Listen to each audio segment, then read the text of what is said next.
Hey guys, तो मैंगा के पिछले एपिसोड्स में हमने देखा था कि ब्रेकफास्ट के टाइम येकिन ने हे हैंगसोंग को पकड़ के पिछले दिन के ट्रैप के बारे में पूछा, लेकिन हे हैंगसोंग का एटीट्यूड बहुत ही इरिटेटिंग था और फिर उनके बीच एक फिजिकल ऑल्टरकेशन भी हो गई।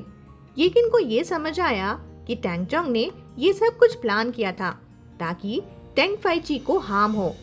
येकिन अपने गिल्ट से डील कर रहा था और उसने चेंग फाइची को एक नोट लिखा, पर उसका रिप्लाई नहीं आया और येकिन का इमोशनल ब्रेकडाउन शुरू हो गया।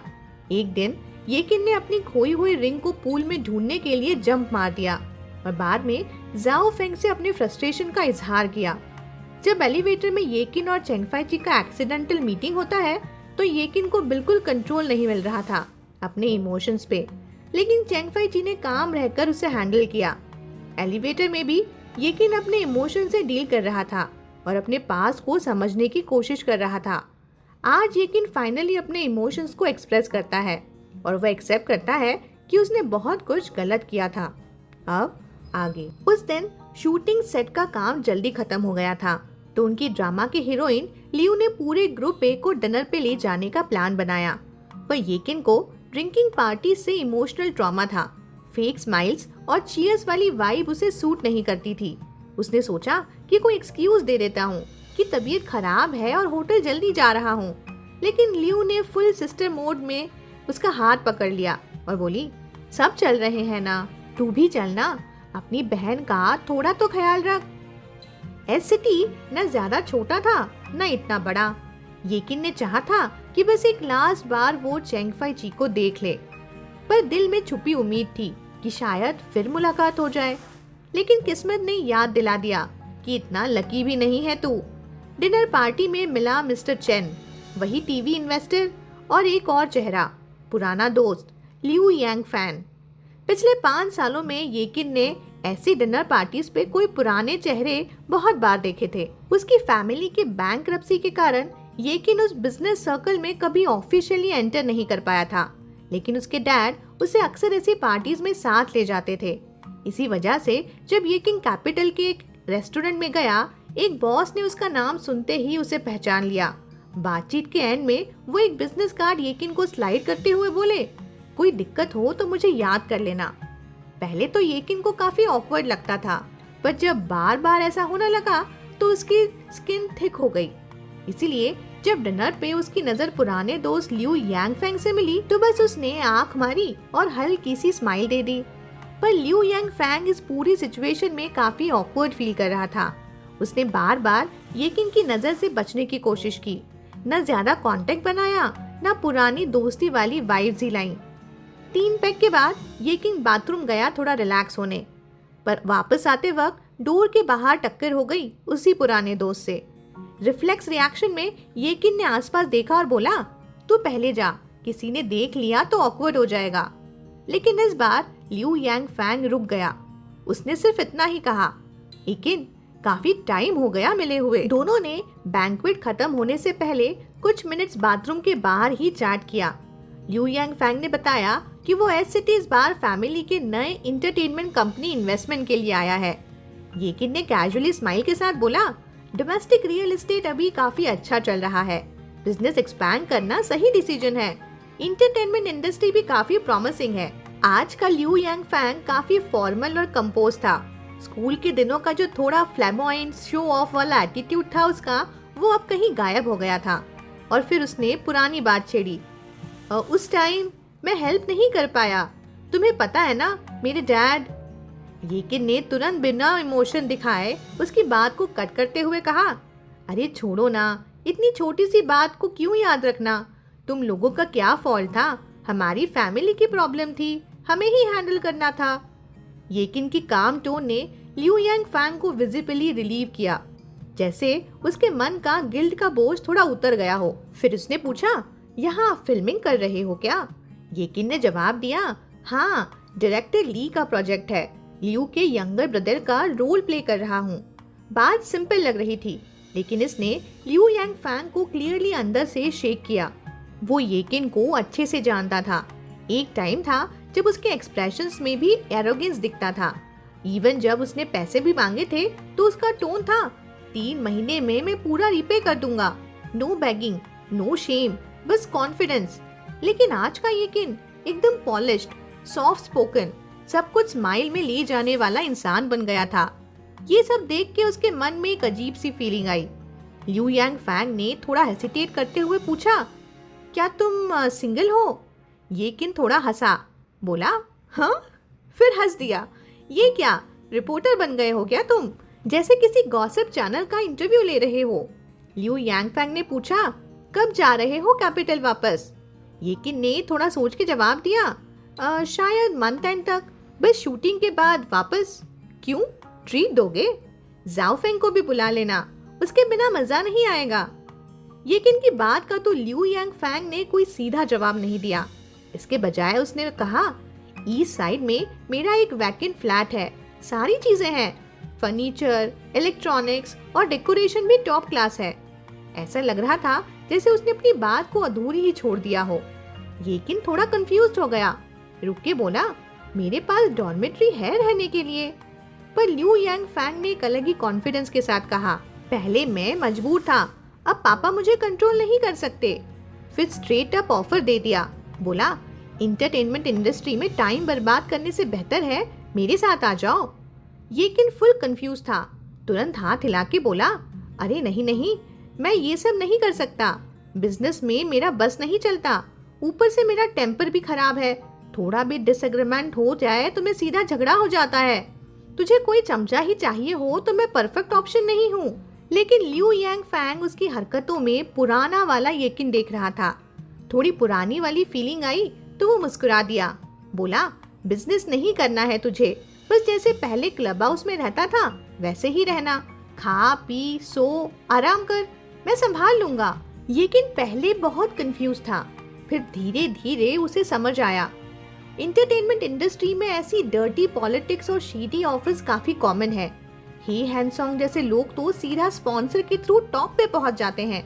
उसकी एजेंट जेंग युवे युवे ने भी कभी उसे ऐसे कुछ करने का सजेशन दिया था, पर येकिन के लिए ये सब हमेशा से एक लाइन क्रॉसिंग जैसा फील होता था।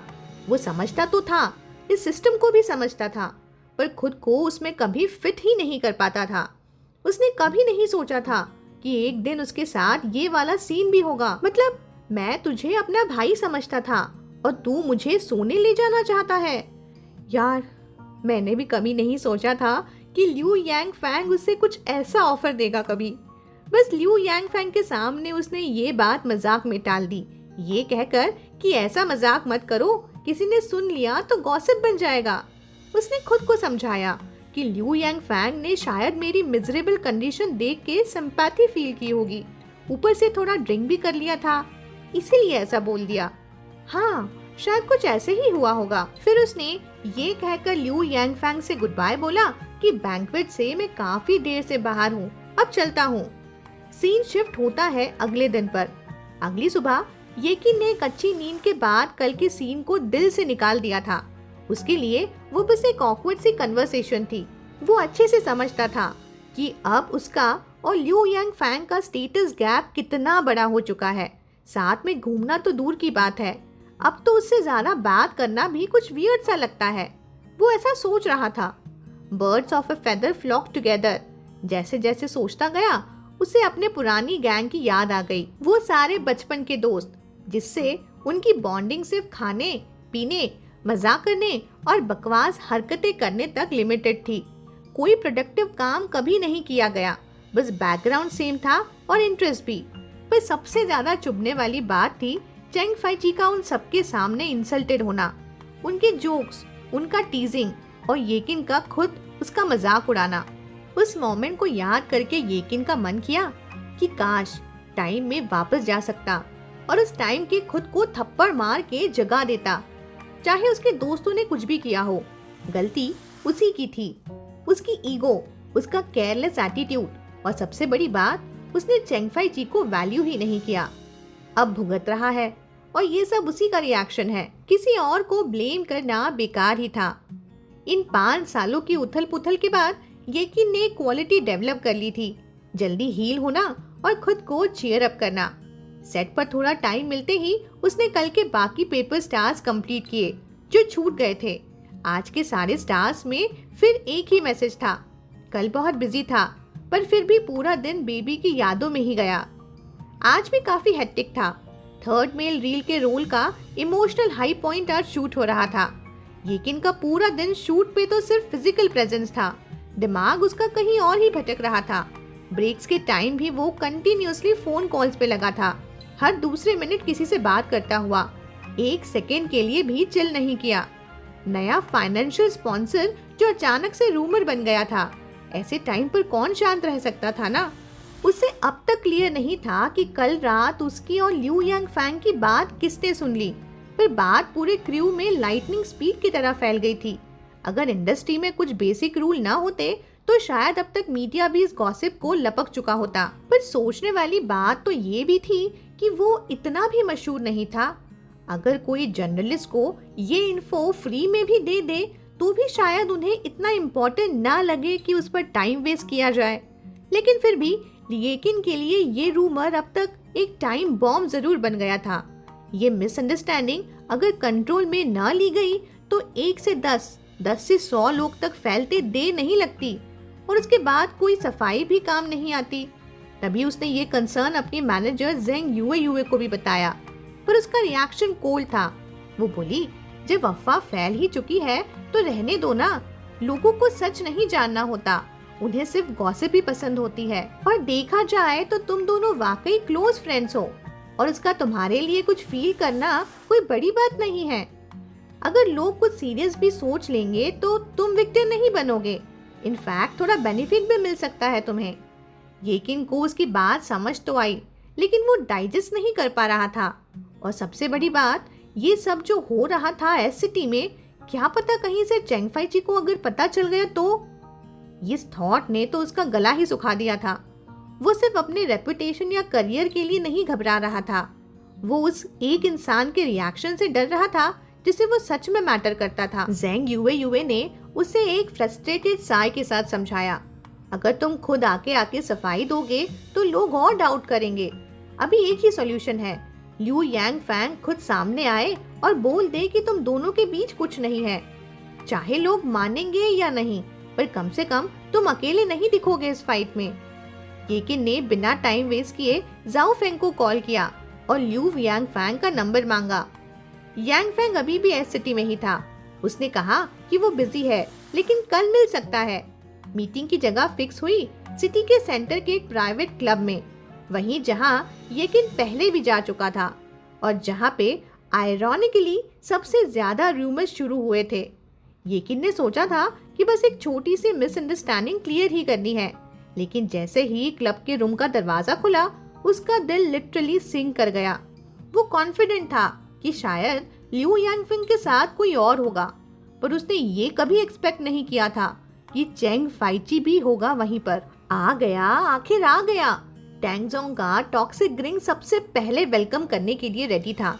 वो दरवाजे तक आया जैसे बहुत पोलाइट हो, पर उसके वर्ड्स में जहर था। बोला, ओ वाह, हमारा बिग स्टार तो काफी खर्च कर रहा है, नए बॉस को खुश करने के लिए रेड वाइन भी लाया है। इतनी महंगी वाइन, लगता है आधा मूवी का पैसा यहीं चला गया। रूम के अंदर से लोगों का छिछोरा लाफ्टर गूंजने लगा। वही typical rich kid party vibes, meaning वही था, हम सब कूल हैं और तुम सिर्फ एंटरटेनमेंट हो। येकिन बस कुछ सेकंड तक खामोश खड़ा रह गया। उसकी आंखें सीधा चेंग फाइची पर अटक गई थीं। वही सीरियस कंपोज एक्सप्रेशन, लेकिन उसकी आंखों में थोड़ी ठंडक कम थी। उस मोमेंट पे येकिन को रियलाइज हुआ कि उसकी सो कॉल्ड उम्मीद कितनी नेइव थी। वो सोचता था कि चेंग फाइची इन सब टॉक्सिक लोगों से अलग है, कि वो उसकी साइड लेगा, पर यहाँ तो वो भी उन्हीं में शामिल था। और सबसे बड़ा बिट्रेयल, लियू यांग फैंग। वो चुपचाप एक साइड बैठा वाइन का ग्लास पकड़े हुए था, न कुछ बोला न कुछ रिएक्शन दिया, बस खामोशी में सब कुछ अलाउ कर गया। स्पॉन्सर बनवाना वाला जोक सिर्फ जोक नहीं था, जो येकिन के खिलाफ चल रहा था वो और सब जानते थे। और सच ये था कि सिर्फ लियू यांग फैंग नहीं, इस रूम में जितने चेहरे थे वो सब उसके पास से जुड़े हुए थे। उन सब ने कभी न कभी उसे यूज किया था या उसका मजाक बनाया था। येकिन का दिल एकदम से डूब गया। वो बस वहीं खड़ा रहा, दोनों हाथों में एक्सपेंसिव वाइन का बैग और आंखों के सामने अपने पुराने दोस्त रिवाइंड होते हुए। एक वक्त था जब वो भी इसी तरह दूसरों का मजाक उड़ाता था, अपने फैमिली के पैसों का घमंड दिखाता था और समझता था कि दुनिया उसके चरणों में है। पर आज पोजीशंस उलट चुकी थी और सबसे बुरा ये था कि उसकी सारी बेइज्जती उस इंसान के सामने हो रही थी जिसे वो सबसे ज्यादा चाहता था। तभी टेबल के कोने से किसी ने सार्कास्टिक टोन में बोला, सुना है मिस्टर टोंग को ये लड़का बहुत पसंद आया था, पिछले वाले को छोड़ के इसको घर ले गए थे, पर अब तो लगता है कि वही कैनरी अब किसी नए केज में चली गई है। क्या मिस्टर लियू के? रूम में हल्की सी हंसी और भी ज्यादा टॉक्सिक बन गई। सबको लग गया कि ये किन सिर्फ एक ग्रिडी अपॉर्चुनिटिस्ट है जो पहले टैंग चोंग के साथ था और अब लियू यांग फैंग के अंडर आ गया और बीच में चेंग फाई ची को भी ट्रैप करना चाहा। टैंग चोंग ने फेकली स्माइल करते हुए बोला, हम जैसे लोग तो छोटी सोच के हैं, इनका तो लेवल ही अलग है ना मिस्टर चेंग? और सबकी नजर उस तरफ घूम गई। कोने में बैठा चेंग फाई ची बिल्कुल अलग, बिल्कुल कोल्ड, वो सबसे दूर था, जैसे उसने अपने आसपास कोई इनविजिबल वॉल बना रखी हो। आवाज आई तो उसने सिर्फ थोड़ा सा सर उठाया, एक बार सबको देखा और बिना कुछ बोले सीधा खड़ा हो गया। उसके एक्सप्रेशन में ना गुस्सा था ना सरप्राइज, बस एक कोल्ड डिस्कनेक्टेड कामनेस थी। फिर उसने बस इतना कहा, आप लोग कंटिन्यू कीजिए, मैं निकलता हूँ। और बिना किसी को देखे, बिना येकिन की तरफ एक सेकंड भी रुके, वो वहां से सीधा बाहर निकल गया। अब टैंग चोंग भाई का पूरा केयरफुली प्लान ट्रैप तो फेल हो गया था, पर उसे उसकी बेइज्जती बर्दाश्त नहीं हो रही थी। गुस्से में वो टेबल से वाइन उठाया और एक ही बार में पूरा बॉटल चढ़ा जाता है। उसके बाद उसकी नजर दरवाजे पर अब भी खड़े येकिन पर पड़ी और वो जोर से चिल्लाया, वहाँ क्या खड़ा है, इधर आ। फिर रूम में बैठा एक और बंदा मजाक में बोल पड़ा, बॉस टैंग, आप तो लोकल हो, गेस्ट तो बॉस लियू है ना, उनको पहले बोलिए ना। लियू यांग फैंग जो चेंग फाई ची को देखते ही गिल्ट में डूब गया था, तब तक चुप था। अब थोड़ा ईगो पंप हुआ तो फाइनली वो भी हाथ उठा के बोला, एक डिस्गाइज सुपीरियरिटी के साथ, आ जाना इधर। येकिन ने पूरा सीन एक जोक की तरह देखा और जब से चेंग फाई ची चला गया था तब से उसके अंदर का प्रेशर थोड़ा हल्का हो गया था। अब उसे किसी को कुछ प्रिटेंड नहीं करना था। अगले ही मोमेंट उसने अपने दोनों हाथों को ऊपर उठाया और एक जोर से नीचे मार दिया, धाड़। दोनों वाइन्स की बोतल फ्लोर पे गिरते ही टूट चुकी थी और ग्लास के टुकड़े चारों तरफ बिखर गए थे। रूम में सब हक्के बक्के रह गए थे। टैंग चोंग चौक के उसे पॉइंट करते हुए बोला, ये क्या पागलपन है, तेरा दिमाग खराब हो गया है क्या? येकिन ने एक ब्रोकन बॉटल का नेक टैंग चोंग के पैर की तरफ किक मार के स्लाइड कर दिया और आंखों में एक कोल्ड सी ग्लेयर के साथ बोला, मैं पागल ही तो हूँ, तुम सब लोग भूल गए हैं क्या? वो लंबी लंबी सांसें ले रहा था पर आवाज एकदम स्टेडी थी, जिसे अंदर से सब कुछ जला चुका हो। वो समझ गया था कि जब तक वो इस इंडस्ट्री में है ऐसे ह्यूमिलिएशन बार बार होंगे और सबसे बड़ी बात, चेंग फाई ची ने अगर ये सब गलत समझा तो वो बर्दाश्त नहीं कर पाएगा। एक्टर ना बने, करियर खत्म हो जाए, वो चलता है, पर अगर चेंग फाई ची उससे घिन खाने लगे, ये वो कभी नहीं चाहेगा। वो चेंग फाई ची के सामने बिना किसी सेल्फ रिस्पेक्ट के माफी मांग सकता था, लेकिन अपनी झूठी बदनामी बिल्कुल भी बर्दाश्त नहीं कर सकता, फिर चाहे चेंग फाई ची को उससे कोई फर्क क्यों ना पड़ता हो। रूम का एटमॉस्फेयर एकदम टेंस हो चुका था। टैंग चोंग गुस्से से चिल्लाया, इसको पकड़ो, ये पागल हो गया है। सर्विस स्टाफ जो बाहर खड़े थे तुरंत अंदर दौड़े। अंदर सिर्फ टूटी बॉटल्स और रेड वाइन का पूल था और एक येकिन दिख रहा था जिसका चेहरा लाल था, दांतों तले लिप्स दबाए हुए, जैसे अभी किसी को चबा ही जाएगा। वेटर थोड़ा कंफ्यूज था, अंदर ना कोई हाथापाई हुई थी ना कोई मारपीट, सिर्फ एटमॉस्फेयर डेंजरसली अनस्टेबल लग रहा था। उसने सोचा जाके मैनेजर को बुला लाए, पर जैसे ही वो टर्न हुआ तो सीधा टकरा गया एक टॉल शार्प डाइट आदमी से। चेंग फाई ची आ चुका था। उसने एक पल का भी डिले नहीं किया, अंदर एक ग्लांस मारा और बिना कुछ पूछे सीधा येकिन के पास गया और सबसे कामली अपना हाथ उसके शोल्डर पे रखा और उसे फ्लोर पे बिछे ग्लास के बीच से निकाल लाया। बिल्कुल ऐसे जैसे उस जगह उसका कोई काम ही नहीं। लेकिन अभी भी फ्रीज मोड में था। तभी उसके कान के पास एक हल्की सी आवाज आई। हो गया, गुस्सा निकल गया। आवाज ज्यादा लाउड नहीं थी, पर इतनी इनफ थी कि पूरे रूम में सब सुन लें। येकिन कुछ बोलने ही वाला था कि चेंग फाई ची ने उसका हाथ पकड़ लिया। वो ग्रिप कोल्ड नहीं थी, वो टाइट भी नहीं थी, बस रीअश्योरिंग थी। चेंग फाई ची उसे दूर ले जाते हुए वेटर से कामली बोला, 2 बॉटल्स ना गलती से टूट गई हैं, आप प्लीज क्लीन करवा दीजिए। अगर कोई एक्स्ट्रा लॉस हुआ हो तो वो मेरे नाम पे डाल दीजिए। बेसमेंट पार्किंग लॉट में हल्की हल्की पानी की टपकने की आवाज आ रही थी और कार की हेडलाइट्स के लाइट में दोनों के चेहरे एकदम पेल से लग रहे थे। लेकिन जो अभी कुछ मिनट पहले तक पूरे हॉल में धमाका कर चुका था, अब एक ओबीडियंट स्कूल बॉय बन चुका था। चुपचाप चेंग फाई ची के पीछे पीछे चल रहा था, न ज्यादा पास न ज्यादा दूर, जैसे हर कदम वो सोच समझ के रख रहा हो। गाड़ी गेट पे रुक गई थी, पर उसने हिलने की भी हिम्मत नहीं की। बस चुपचाप वेट किया कि चेंग फाई ची बोले बैठ जा। तभी धीरे से गाड़ी के पास गया और जब बैठा भी तो डोर इतने केयरफुली बंद किया जैसे कोई फ्रेजाइल सी चीज हो। कार के अंदर बैठते ही चेंग फाई ची ने कैजुअली बोला, कहाँ छोड़ूं? रात काफी हो चुकी थी और बाहर अभी भी बारिश हो रही थी। जब येकिन दोपहर में आया था तो उसका प्लान था कि आज क्रू के पास वापस नहीं जाएगा, बस सिटी में एक रात के लिए कोई रूम रेंट करेगा और कल सुबह मौसम क्लियर होते ही लौट जाएगा। पर क्योंकि उसे डर था कि कहीं चेंग फाई ची उससे इरिटेट ना हो जाए, तो वो तुरंत सोच के बोला, कोई होटल देख के बस मुझे ड्रॉप कर देना। कार ने एक सॉफ्ट एसएफएक्स के साथ गार्डन होटल के बेसमेंट में ब्रेक मारा। येकिन ने क्वाइटली थैंक यू कहा और कार से उतर गया, पर उसकी चाल में एक इनविजिबल हेसिटेशन था। वो बस साइलेंटली कैलकुलेट कर रहा था, ये गार्डन होटल का एक रूम रात भर का कितना लगेगा? वीचैट का बैलेंस तो उस 2 बॉटल वाइन में ही खत्म हो गया। एली पे से अभी थोड़ा विड्रॉ किया है, पर क्या वो काफी होगा? उसके दिमाग में फुल मैथ्स चल रही थी। तभी पीछे से एक काम डीप वॉइस आई, येकिन। येकिन एकदम से रुका, तुरंत पलटा और सीधा टकरा गया चेंग फाई ची की आंखों से। लेकिन उनका वो गेज लॉक ज्यादा देर तक नहीं चला। चेंग फाई ची ने पहले ही नजर हटा ली और सिर्फ अपना चिन से एक डायरेक्शन पॉइंट करते हुए बोला, यहाँ से। लेकिन आखिर में येकिन की फ्रेजाइल रैशनैलिटी उसके अंदर छुपे लॉन्गिंग के आगे हार गई। जब तक येकिन को होश आया, तब तक वो ऑलरेडी चेंग फाई ची के टॉप फ्लोर वाले सूट के सामने दरवाजे पे खड़ा था।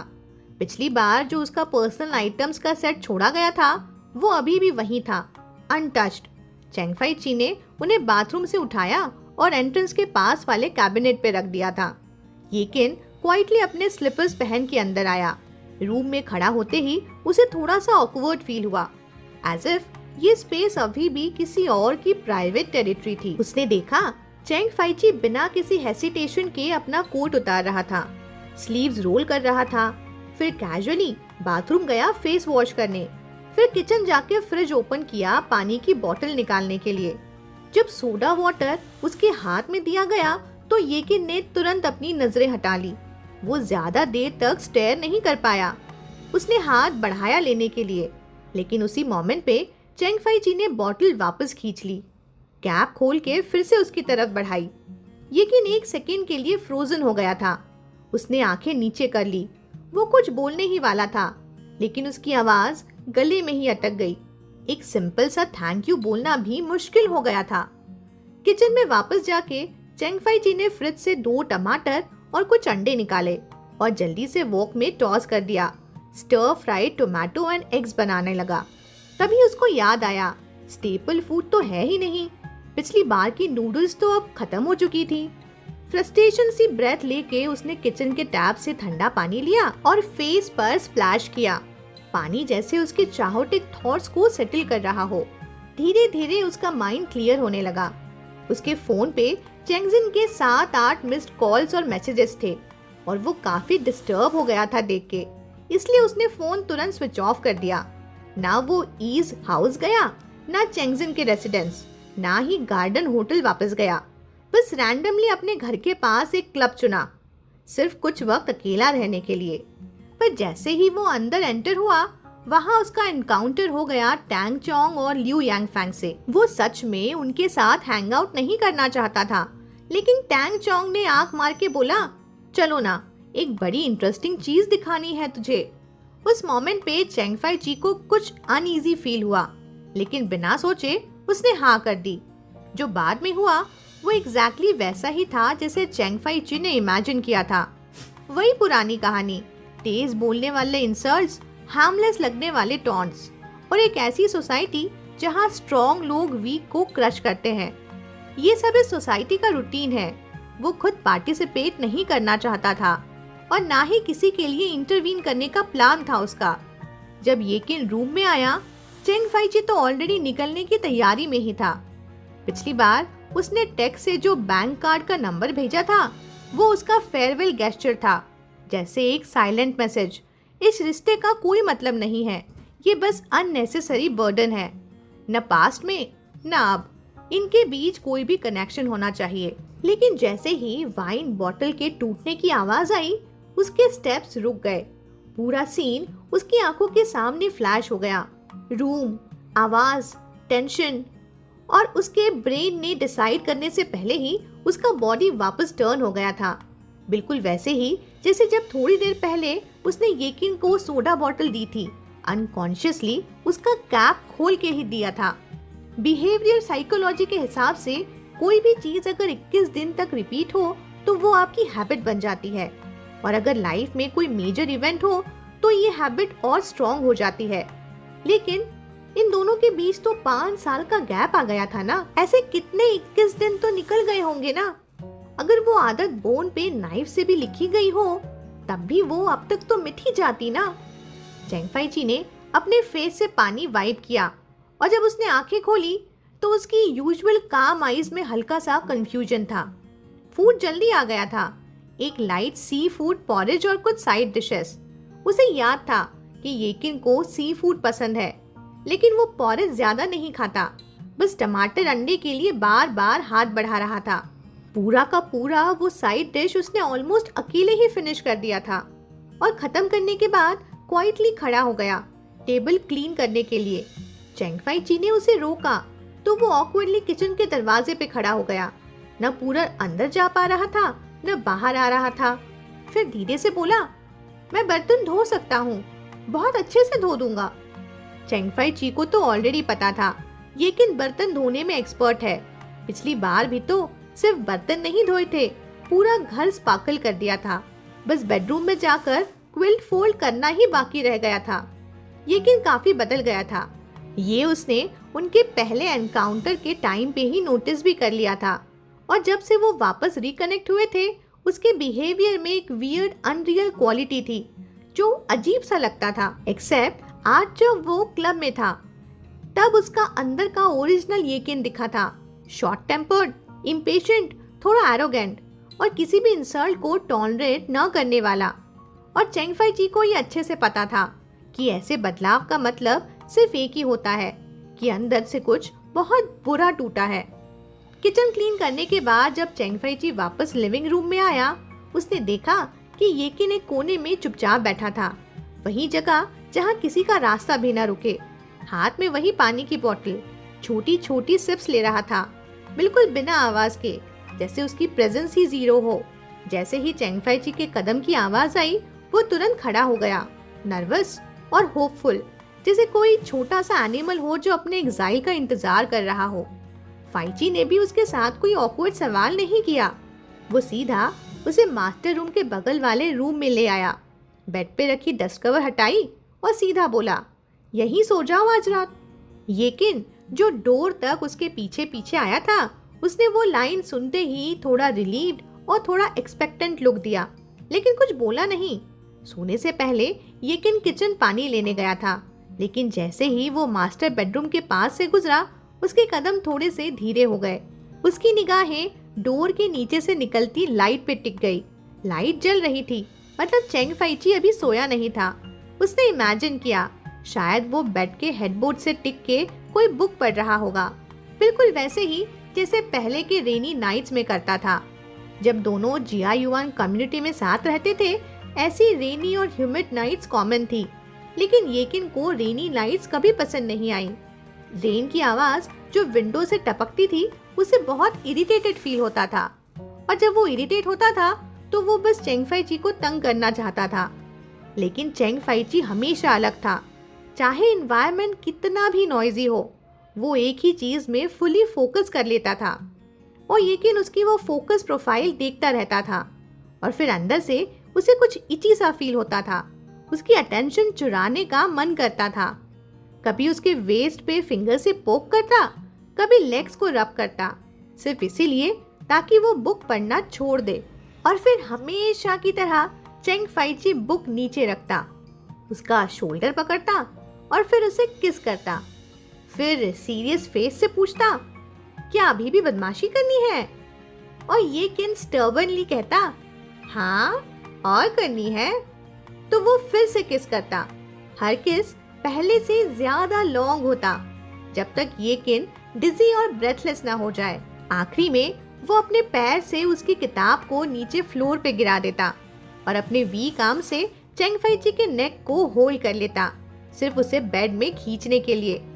लेकिन इस सूट में बिना ओनर के परमिशन के येकिन ने कभी मास्टर बेडरूम में कदम भी नहीं रखा था। पर उसने गैस किया बेड का हेडबोर्ड ईस्ट वॉल पे होगा।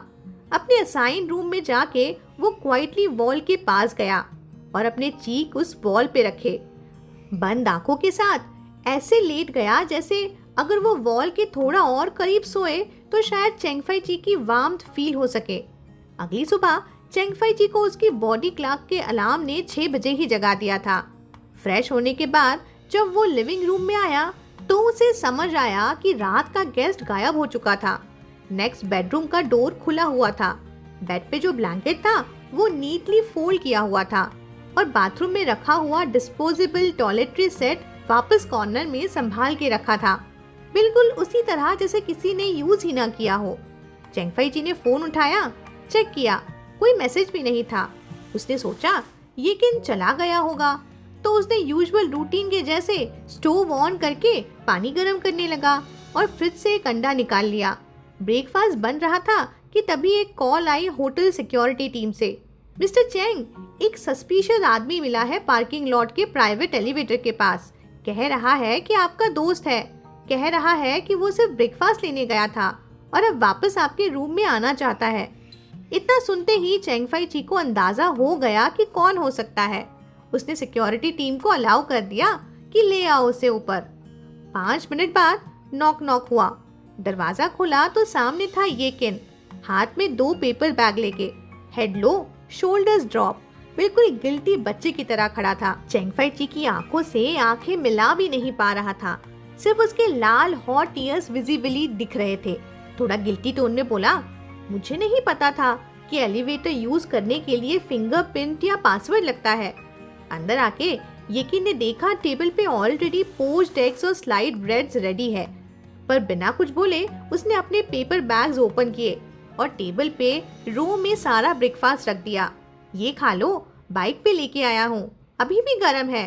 वो कैसे ट्रेजर प्रेजेंट करते हैं ना, उस तरह से उसने एकदम एक्सपेक्टेंट फेस से चेंग फाइची को देखा। चेंग फाइची ने मना करने की कोशिश भी नहीं की।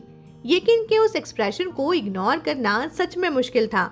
गर्मा गर्म soya milk, golden shiny fried dough sticks, इतना नॉस्टैल्जिक फील था। ये तो घर जैसा नाश्ता था। पहली बार ऐसा नाश्ता किया था जब से वो वापस सिटी में आया था। ब्रेकफास्ट के बाद जब पेट गर्म और रिलैक्स्ड फील कर रहा था, चेंग फाइची ने सीरियस टोन में बोला, थैंक यू। येकिन तो ऑलमोस्ट चेयर से जंप ही कर गया। बोला, नहीं, मुझे थैंक यू कहना चाहिए, आपने मुझे शेल्टर दिया ना। लेकिन इस पोलाइट टोन के अपोजिट उसकी आंखें क्लियरली पोच्ड एग पे चिपकी थी, जैसे वो बस एक और बाइट मांग रही हो। चेंग फाइची को यूजुअली ऑफिस में अर्ली पहुंचना होता था ताकि वो पूरे दिन का काम स्केड्यूल कर सके। तो जब वो दोनों एलिवेटर में नीचे जा रहे थे तब क्लॉक में अभी 7 भी नहीं बजे थे। चेंग फाइची ने उससे पूछा, तुम कहाँ जा रहे हो? तुम्हारे लिए टैक्सी बुला दूं? येकिन ने तुरंत हाथ हिला के मना किया। बोला, नहीं, आप जाओ, मैं खुद बुला लूंगा। कार में बैठने से पहले चेंग फाइची एक पल के लिए रुक गया। उसने कार का डोर पकड़ा, फिर येकिन की तरफ मुड़कर बोला, पासवर्ड है 0215। येकिन एकदम से ब्लैंक हो गया। फिर उसके दिमाग में क्लिक हुआ, ये तो वो स्पेशल एलिवेटर पासवर्ड की बात हो रही है। नीचे जाने के लिए तो कोई वेरिफिकेशन नहीं चाहिए होती, लेकिन ऊपर जाने के लिए फिंगरप्रिंट या पासवर्ड दोनों में से कुछ तो चाहिए होता है। दोनों बार जब वो यहाँ चेंगफाइची के साथ आया था, उसने कभी भी खुद से एलिवेटर स्टार्ट नहीं किया था, ना फिंगरप्रिंट लगाया, न कोड डाला था। जब उसे याद आया कि सिक्योरिटी गार्ड ने उसे सुबह रोका था, तो वो और भी ज्यादा एम्बैरेस फील करने लगा। रैपिड मोड में उसने सर हिलाया। बिल्कुल भी हिम्मत नहीं हुई कि चेंगफाइची के चेहरे की तरफ देखे। कार टर्न करते वक्त चेंगफाइची ने रियर व्यू मिरर में एक बार फिर उसे देखा। येकिन अभी भी वहीं खड़ा था, सीधा उसकी कार को ही देख रहा था। उसका सर थोड़ा ऊंचा था और उसकी लूज सी टी शर्ट थी उसके पतले से बॉडी फ्रेम पे जैसे लटक रही थी। उसके पैंट्स फोल्डेड थे, आंखें और नीचे गईं। वाइट शूज जो रेड वाइन के स्टेन से और अजीब कलर के बन चुके थे, और लेफ्ट शू का शू लेस खुला हुआ था। ऐसे लग रहा था जैसे वो किसी का वेट कर रहा हो जो आके उसे टाई करे। पास की बात छोड़ो, येकिन ने फाइनली डिसाइड कर लिया था, अब सिर्फ रीयूनियन की बात करनी है। चेंगफाइची ने उसे 2 बार अपने घर में जगह दी, इतनी बार उसे बचाया। ऐसे इंसान के लिए अगर वो थोड़ा सा रीपे करना चाहता है तो इसमें गलत क्या है। लोगों के सामने वो येकिन का स्पॉन्सर तक बन गया, सिर्फ इसीलिए ताकि येकिन सेफ रहे। अब बारी उसकी थी कुछ एक्शन में आने की। उसका सबसे पहला मिशन था चुपके से चेंगफाइची के घर में घुस जाना। येकिन को लगा ये काफी रिस्की होगा, लेकिन शॉकिंगली पहले ट्राई में ही सक्सेस। एलिवेटर का पासवर्ड और डोर लॉक का पासवर्ड दोनों सेम ही निकले, मतलब 0215। 15 फरवरी, second semester of senior year का पहला दिन। वो दिन जब चेंगफाइची अपने होम टाउन को छोड़ के अब्रॉड चला गया था। ये 4 नंबर्स येकिन के लिए किसी छोटी सी मेमोरी नहीं, ये तो एक पत्थर जैसा बोझ बन चुका था। हर बार जब वो ये डिजिट्स प्रेस करता, ऐसा लगता पास्ट का वो पेनफुल पाथ फिर से चल रहा हो।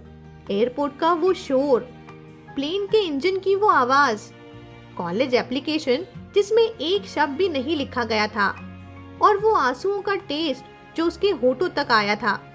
लेकिन अब सब कुछ पास में छोड़ना था।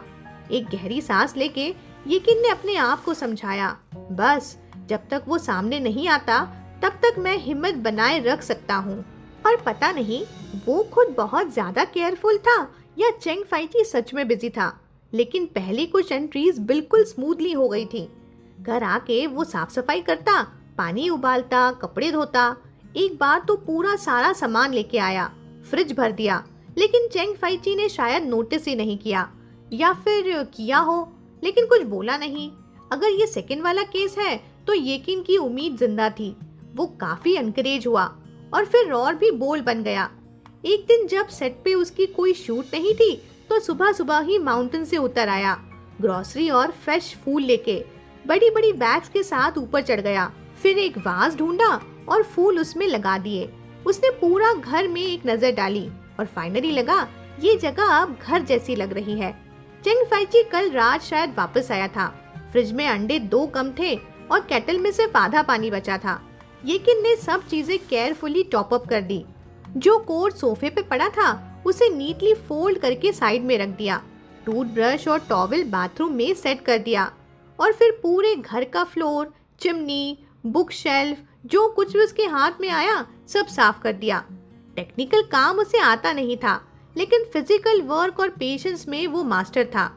जब वो दोनों साथ रहते थे ये सब काम चेंगफाइची ही करता था, लेकिन अकेले रहने के इतने साल बाद येकिन ने भी काफी कॉमन सेंस और एक्सपीरियंस कलेक्ट कर लिया था। वो वाइब करते हुए सोच रहा था, चलो एक अंडा फ्राई करके जाता हूँ फाइची के लिए। जब तक फाइची वापस आता तब तक तो येकिन वापस जा चुका होगा। बच गया खाना तो चेंगफाइची वेस्ट तो करेगा नहीं, जबरदस्ती खा लेगा। येकिन के दिमाग में ये सब चल रहा था और जैसे ही काम खत्म हुआ उसने हाथ धोए और जाने की तैयारी में था, तभी एक बीप के साथ दरवाजा खुला। उसका सांस 1 सेकंड के लिए रुक गया। चेंगफाइची? येकिन ने डर कर पलट के देखा, लेकिन सामने वो लड़की खड़ी थी। जिससे वो पहले 2 बार मिल चुका था। यैन होंग। एक सेकंड के लिए दोनों स्टन हो गए। यांग होंग ने सोचा भी नहीं था कि यहाँ पर उसे ये किन मिलेगा। वो सिर्फ कुछ चीजें देने आई थी। चेंग फाई ची ने फोन पे बोला था, मैं काम में हूँ, अभी कन्वीनियंट नहीं है, पर उसने फोर्स कर दिया, मैं खुद गार्डन होटल ड्रॉप कर देती हूँ। फाई ची ने बोला, मैं ई हाउस में नहीं हूँ, अभी कहीं और हूँ। वो तुरंत समझ गई, डेफिनेटली सूट में ही रुक रहा होगा। ना उसने किसी को बताया, ना परमिशन ली। होटल स्टाफ उसे पहचानते थे, इसीलिए बिना पूछे ही उसे ऊपर भेज दिया। रूम का पासवर्ड सिंपल। जब वो दोनों अब्रॉड थे, उसने एक बार चेंग फाई ची का मोबाइल अनलॉक करते हुए देख लिया था, सीक्रेटली, और वही पासवर्ड यहाँ भी लगा हुआ था। येकिन को देखते ही उसका एक्सप्रेशन बदल गया था, लेकिन वो तुरंत कंट्रोल में आ गई। मूड एडजस्ट किया और एकदम कैजुअल एक्सप्रेशन के साथ अंदर आ गई। ऐसे एक्ट किया जैसे येकिन वहाँ एग्जिस्ट ही नहीं करता। बैग रख दिए टेबल पे, फिर उसकी नजर गई उस बुके पे, एक शार्प स्नॉट। डिस्डेनफुली, पर बंदी कुछ बोली नहीं, लेकिन उसकी आंखों में साफ साफ लिखा हुआ था, अच्छा तुम फ्लावर्स भी लाए हो, वाह। येकिन का यैन होंग से पहले भी एक बार पाला पड़ा था और उसका यैन होंग पे इम्प्रेशन एकदम क्लियर था। ये लड़की है स्पॉइल्ड, थोड़ी जिद्दी, पर डायरेक्ट बोलने वाली है। उसके प्रीवियस प्रोवोकिंग कमेंट्स भी कुछ ज्यादा नहीं थे, बस एक मैं चेंग फाई ची के करीब हूँ वाली डिक्लेरेशन थी। तो येकिन ने डिसाइड किया कि बस इसे इग्नोर करो। उसने हाथ धोए, एप्रन उतारा और सीधे एंट्रेंस पे जाके अपने शूज चेंज करने लगा। तैयार था क्वाइटली निकल जाने के लिए। तभी यैन होंग ने आवाज लगाई, तुम यहाँ क्या कर रहे हो? येकिन रुक गया, क्या बोले, कुछ सोच के सॉफ्टली बोला, चीजें वापस करने आया था। यांग होंग की नजर फिर से टेबल के फ्लावर्स पे गई, जैसे कंफर्म करना चाहती हो कि सच में ये चीजें वापस करने आया था या कोई और एजेंडा था। फिर उसने अपना टोन कमांडिंग कर दिया, बोली, दोबारा मत आना। येकिन सीधा खड़ा हो गया, उसकी आंखों में आंखें डाल के कामली बोला, अगर वो कह दे कि मत आना तो मैं नहीं आऊंगा। यहाँ वो का मतलब क्लियरली चेंग फाई ची था और येकिन ने अपनी बात एकदम डिग्निफाइड बना के बोली, कोई गिल्ट, कोई अपॉलॉजी नहीं, बस क्लैरिटी। पहले तो उसने सोचा था कि यांग होंग ही फाई ची की फियांसी है और वो खुद भी कंफ्यूज था कि क्या मुझे विड्रॉ कर लेना चाहिए, लेकिन पास कुछ साइंस और फाई ची का कोल्ड बिहेवियर देख के उसने रियलाइज किया कि ये लड़की उसकी गर्लफ्रेंड भी नहीं है। तो अब उसे गिल्ट फील करने का कोई रीजन ही नहीं था। वो अभी भी क्वालिफाइड था फाइट करने के लिए, और सबसे बड़ा पॉइंट, फाई ची ने कभी उसे मना भी नहीं किया था। येकिन के इतने कामली दिए गए जवाब से यैन होंग का चेहरा टाइट हो गया, पर फिर उसके फेस पर एक ट्विस्टेड स्माइल आई, जैसे कोई सीक्रेट वेपन निकाल रही हो। चिन थोड़ा सा ऊपर किया और बोली, तुम दोनों हाई स्कूल क्लासमेट्स थे, राइट? फाई ची ने सेकेंड ईयर में कैपिटल नंबर 6 स्कूल ज्वाइन किया था, तो तुम दोनों ज्यादा से ज्यादा 2 साल साथ में थे। येकिन एक सेकेंड के लिए ब्लैंक हो गया कि ये क्या बोल रही है, समझने की कोशिश कर रहा था। यांग होंग थोड़ा रुक के फिर बोली, वो पिछले 5 साल अमेरिका में था, उसमें से 4 साल मैं उसके साथ थी। येकिन के एक्सप्रेशन में एक शॉक का झटका लगा। उसके दिमाग में बस एक ही चीज गूंज रही थी, वो 5 साल, उन दोनों के बीच के वो 5 साल हमेशा से एक ब्लाइंड स्पॉट जैसे रहे थे। एक ऐसी रिवर जिसके बीच में एक हाई वॉल बनी हो, जिसके एक तरफ का पानी कभी दूसरी तरफ तक पहुंच ही नहीं पाया। जब तक वो दोनों दोबारा मिले, उन्होंने कभी उस 5 सालों के बारे में बात ही नहीं की जो उनके बीच में हो चुके थे। सिर्फ एक वेग आउटलाइन बनाई थी, इमेजिनेशन और अपने अपने स्पेकुलेशन के बेस पर। उस वक्त येकिन की माँ भी जिंदा थी और उसने सोचा था कि जब तक उसके पास फाइनेंशियल कंट्रोल है, वो येकिन को बाहर भेज देगी अब्रॉड। पर येकिन की सोच अलग थी। उसने सोचा, चेंग फाई ची तो ई फैमिली से है, रिच और पावरफुल, उसका लाइफ तो अब्रॉड में कंफर्टेबल ही होगा ना। एटलीस्ट चाइना में जो हार्डशिप वो खुद झेल रहा था, फाई ची को नहीं झेलना पड़ेगा ना। येकिन को ये तसल्ली थी, पर यांग होंग के वर्ड्स ने उसका वो इल्यूजन तोड़ दिया। बोली, वो बहुत स्मार्ट है और पढ़ाई में एक्सेलेंट। जब दूसरे second generation rich brats night clubs, poker और ड्रिंक में लगे होते थे, फाई ची एक ही बंदा था जो चुपचाप लाइब्रेरी में पढ़ रहा होता था। एंड गेस व्हाट, उसने 5 साल में अपनी बैचलर्स और मास्टर्स दोनों कंप्लीट किया। ये बोलते हुए यांग होंग की वॉइस में प्राइड था। जब भी प्रोफेसर उसकी तारीफ करते थे या वो स्कॉलरशिप जीतता था, मैं सीधा बैठ के उसकी तरफ देखती थी और सब लोग तालियां बजाते थे। येकिन ने आंखें ब्लिंक की और उसके माइंड में एक क्लियर इमेज आई, एक ऐसा चेंग फाइची जो फ्री था, फोकस था और फुल ऑफ एम्बिशन। उसने रियलाइज किया वो हमेशा कहता था कि फाइची को नंबर 6 जैसे स्कूल में नहीं होना चाहिए था, उसे पार्ट टाइम जॉब्स नहीं करनी चाहिए थी, उसका नाम सी यूनिवर्सिटी जैसे मीडियोकर कॉलेज के साथ नहीं जोड़ना चाहिए था। वो डिस्टर्ब हो जाता था जब फाइची अपने हाथ गंदे करता था। क्यों? उस वक्त समझ नहीं आता था, पर अब समझ आया। वो फाइची को हमेशा स्पेशल मानता था, वो उसे डिफरेंट ट्रीट करता था क्योंकि उसकी नज़र में वो नॉर्मल इंसान कभी था ही नहीं। वो एक ऐसे इंसान के जैसे बना था जिसे दुनिया की घमंड भरी रिस्पॉन्सिबिलिटीज कभी झुकने ना दे। यांग होंग के वर्ड सुन के येकिन के दिल को थोड़ा सुकून मिला। एटलीस्ट फाइची ने उसके लिए अपने फ्यूचर को सैक्रिफाइस नहीं किया। वो आगे बढ़ा और उसने सबकी एक्सपेक्टेशन से ज्यादा ग्रो किया। पर तब यांग होंग ने फिर से एक तीर छोड़ा। बोली, लेकिन उसने अपनी किसी भी अचीवमेंट्स पे कभी गर्व महसूस नहीं किया, या यूं कहूँ वो कभी खुशी नहीं था। येकिन की आईलेट्स हल्की सी फड़की। जो मूड अभी थोड़ी देर पहले हल्का सा रिलैक्स्ड हो गया था, वो फिर से टाइट हो गया, स्पेशली जब उसने वो 2 शब्द सुने, he was not happy. Yang Hong की आवाज अब थोड़ी और शार्प हो गई थी। बोली, तुम्हें पता है लोग उसके पीछे क्या कहते थे? बास्टर कहना तो उनका सॉफ्ट वर्जन था, सिर्फ इसीलिए क्योंकि वो अपना सरनेम बदलने को रेडी नहीं था और यूजुअली वो क्लीन रहता था और उनके जैसे डर्टी लोगों के साथ उठता बैठता नहीं था। उनका कहना था कि वो तो एक सर्वेंट है और ई फैमिली ने खरीदा है ताकि वो घर का काम करे।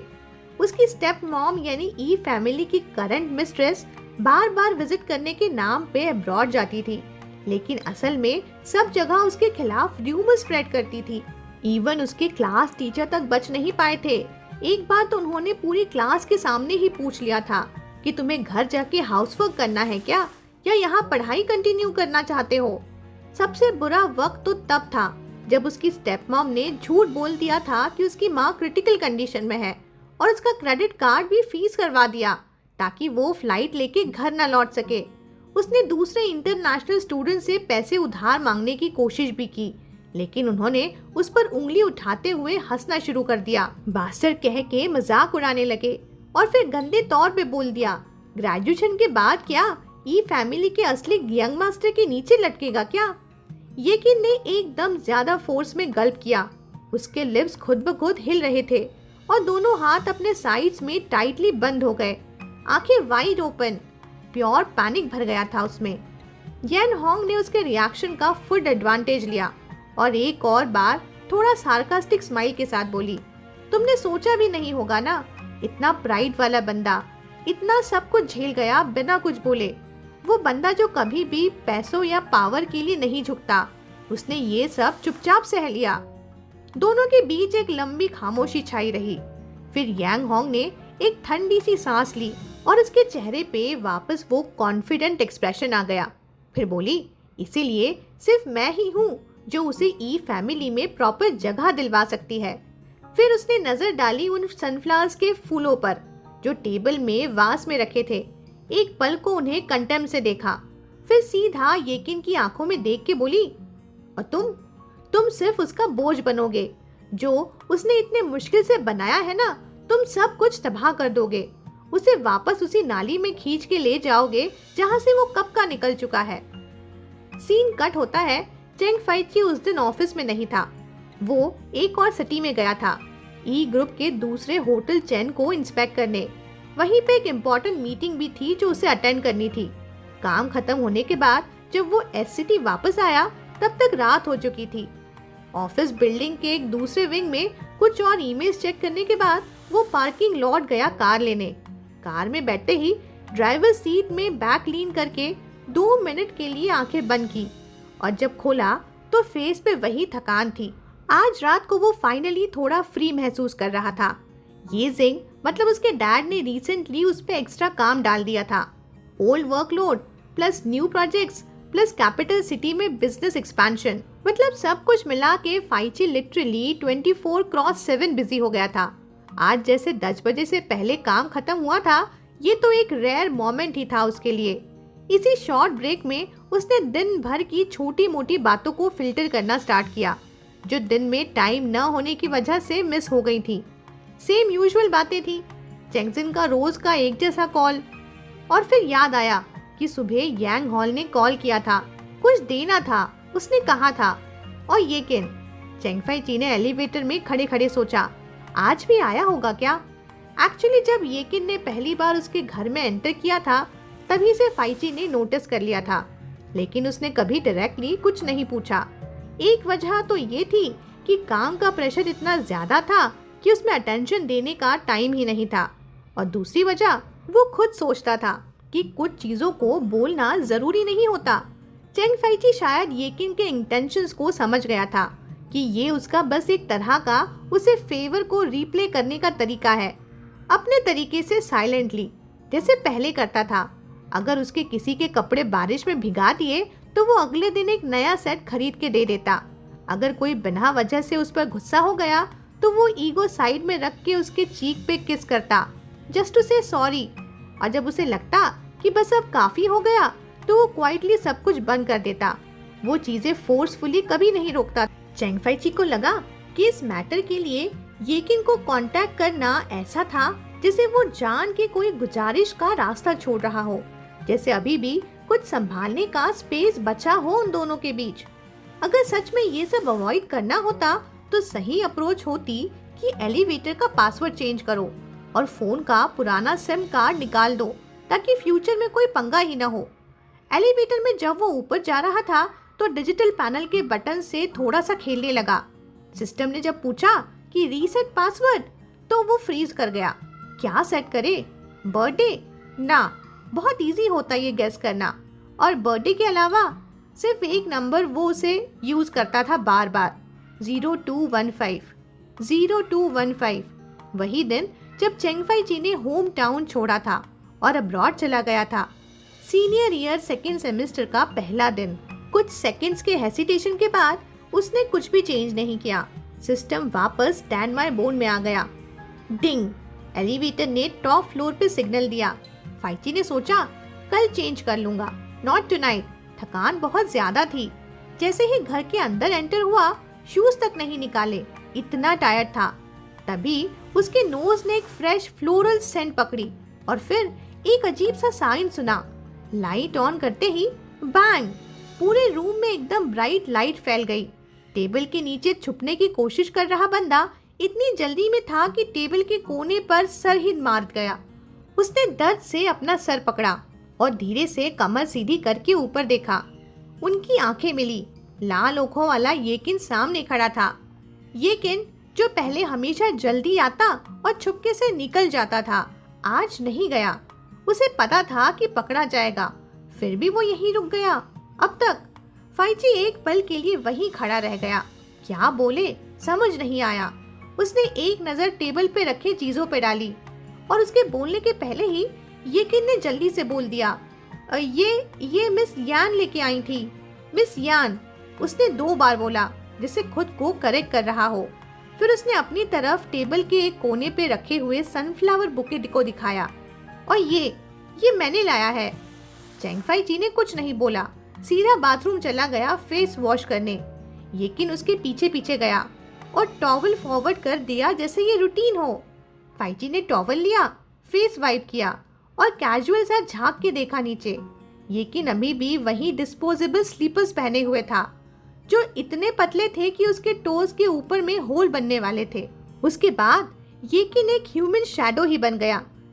फाइची ने हाथ उठाया, वाटर मिल गया। कोट उतारा, हैंगर रेडी। एंट्रेंस गया, स्लीपर्स ऑलरेडी हाथ में, जैसे उसने फाइची के माइंड का शॉर्टकट डाउनलोड कर लिया हो। फाइची बाथरूम चला गया और येकिन भी सीधा वहीं आ गया, लेकिन डोर के बाहर ही स्लाइडिंग डोर ने उसका रास्ता रोक लिया। वो नाराज सा मुंह बना के वॉल से चिपक गया, बस वेट करने लगा। आधे मिनट भी नहीं गुजरा था कि डोर ओपन हो गया। फाइची ने अंदर से डोर फ्रेम पकड़ा। शर्ट अभी भी बटन थी, एक्सप्रेशन एकदम ब्लैंक। फिर उसने सीधा पॉइंट पे पूछा, तुम करना क्या चाहते हो? ये लाइन सुनते ही येकिन के आंखों में एक चमक आ गई, जैसे वो इसी पल का इंतजार कर रहा था।